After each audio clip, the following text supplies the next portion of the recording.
Now, we mentioned a story on the show yesterday, which I wanted to find out a bit more about. We were talking to Cliff Moore from the Dorset Echo, and he told us about Steve Davis. Now, Steve fell off his horse 4 years ago, and he was left in a coma. He had to learn to walk and talk again, and on his way to recovery, he started writing a book. Now, partly because of his injuries, and partly because he's not a very good typist, he wrote the whole of this 82,000-word book with one finger. And he joins me on the line now. Afternoon, Steve. Hello there, nice to speak to you. Good to talk to you too. You better start by telling me a little bit about the accident. Well, I was playing polo at Wigborough, and my pony fell, sadly, and I managed to break my skull. And the rest is too gruesome for your listeners to absorb, but it was a horrible accident, and left me in coma. I moved to Dorset Hospital, then Southampton, then Poole, and got my money's worth from it, and yes, don't worry. Yes, well, it sounds like you had some terrific care as well over that time. Well, absolutely superb. I must say, Southampton Hospital and Dorset are absolutely brilliant. I ended up in Poole Hospital for rehabilitation, and they were superb, actually. All the staff were absolutely remarkable. I owe everything to them. I couldn't talk very well. Still got now, really, but I couldn't talk at the end at all. Couldn't use my body, my arms, my vision, and my eyes were ruined, but eventually it come back with their help and care. So they're absolutely superb. Now, the accident was 4 years ago, and about a year into your rehabilitation, about a year after the accident, you started to write. What made you decide to start writing? Well, I've done a few magazine articles in the past, and I had so much free time. Sadly, my registration with I went down to surgeon. My registration was lapsed. I couldn't practice anymore.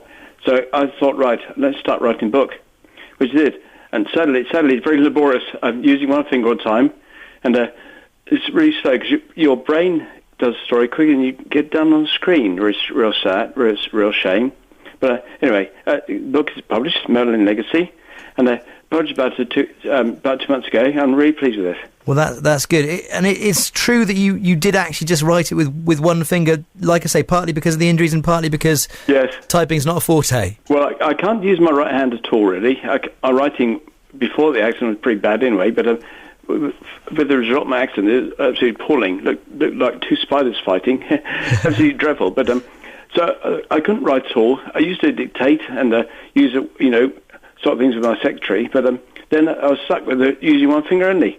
So with screen, fortunately, word processors are great now, and you can bash things out very quickly on the word processor if you're careful. Yes, it's nice to do. We have some people here at Solent who tend to type with individual fingers. I call it the hunt and peck technique. Yes, yes. The problem is when you want to change capitals and or full stops and things like that, it drives you mental. It drives you around the keyboard trying to find the right key.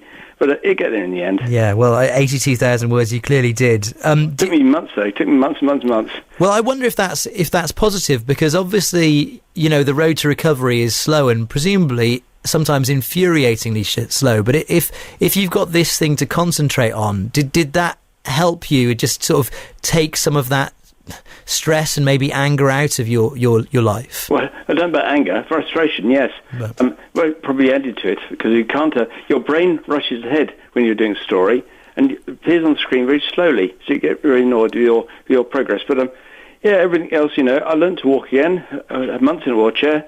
So in the end, you got to fight things. Yeah, and I've got to say, I called Steve this morning and said, "Can you come on the show?" And he said, "Well, I think so, but I'm going to be out riding horses." So you are literally back on the horse again. Well, I'm not playing polo again. Don't worry.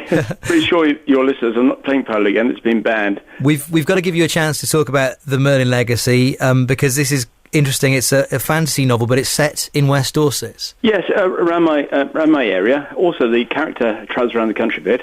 It's about the premise is the Merlin character goes on generation to generation.